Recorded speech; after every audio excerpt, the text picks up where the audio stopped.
Fanny Cohen, on va parler santé.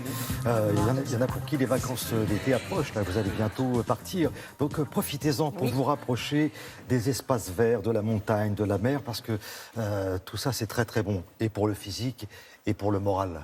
Effectivement, et ce qui est nouveau, c'est que la science vient de calculer quel est le temps nécessaire pour passer dans la nature, pour avoir des bienfaits sur la santé physique et mentale. Donc on savait que le fait de passer du temps dans la nature pouvait augmenter notre bien-être physique et mental. Et là, on sait, d'après une étude menée par des chercheurs anglais et des chercheurs suédois, que le temps d'immersion nécessaire est de 2 heures par semaine. Donc 2 heures par semaine dans la nature pour avoir une meilleure santé. Alors, ces chercheurs ont réuni 20 000 participants qu'ils ont suivis pendant un temps assez long. Ils leur ont posé des questions sur le temps qu'ils passaient dans les parcs, jardins, les forêts, les plages, etc. Des questions aussi sur leur santé physique et leur bien-être mental. Et voilà donc leur conclusion. Il faut au moins passer 2 heures par semaine dans la nature. Alors, ça confirme d'autres études qui ont été réalisées sur le même sujet, notamment une étude récente qui avait montré que les enfants qui vivent finalement dans des espaces verts ou à côté d'espaces verts, eh bien, quand ils grandissent, ils ont une meilleure santé mentale que ceux qui ont été élevés dans des zones urbaines.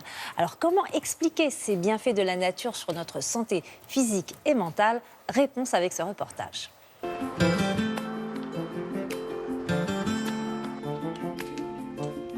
J'ai besoin de me reconnecter à la nature très régulièrement et même ça devient une addiction, quoi, à force.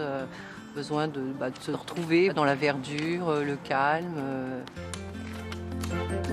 Quand on est dans la nature, on se sent détendu et cette détente psychologique se traduit au niveau du corps par une baisse de toutes les hormones du stress, comme l'adrénaline, tout ce qui fait que par exemple notre tension augmente, notre cœur va vite, tout cela va être amélioré par un petit temps passé dans la nature. Être dans la nature m'apporte calme, sérénité et psychologiquement aide au moral. La mer qu'on voit danser.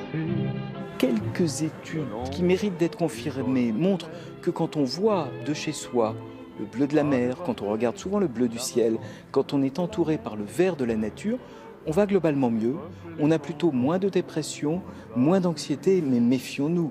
On ne peut pas aujourd'hui dire que ces couleurs sont des vrais antidépresseurs. Il y a quand même une étude très amusante, anglaise, qui a montré que les personnes qui vivent dans des rues où il y a beaucoup d'arbres consomment globalement moins d'antidépresseurs.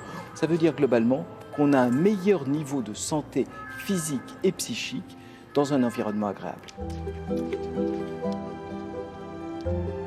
Le fait de marcher dans la nature, ça aide à surmonter parfois même des difficultés psychologiques ou ce qu'on a au travail, les problèmes relationnels, et ça fait un bien fou.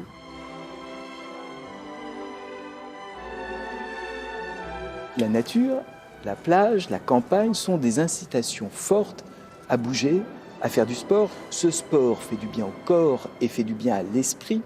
On s'aperçoit par exemple que le fait de faire du sport régulièrement augmente le facteur qui fait pousser les neurones dans le cerveau, qui est le facteur de croissance des neurones, et augmente aussi les morphines cérébrales que nous produisons, qui sont les endorphines.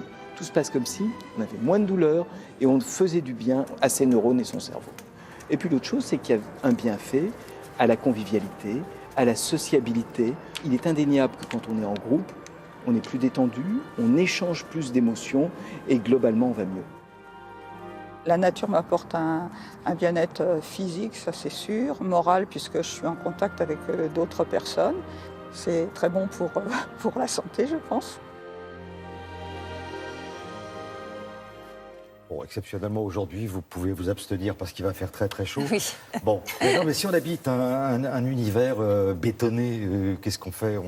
Alors, on ne déménage pas pour autant. Non, on essaye le week-end de se rapprocher des parcs, des jardins, de faire quelques escapades dans la nature. Et les chercheurs conseillent de fleurir son intérieur, de mettre des plantes dans son intérieur, sur ses fenêtres, sur son balcon. Ça permet déjà de compenser un petit peu la vue sur l'univers bétonné que l'on peut avoir parfois dans les grandes villes.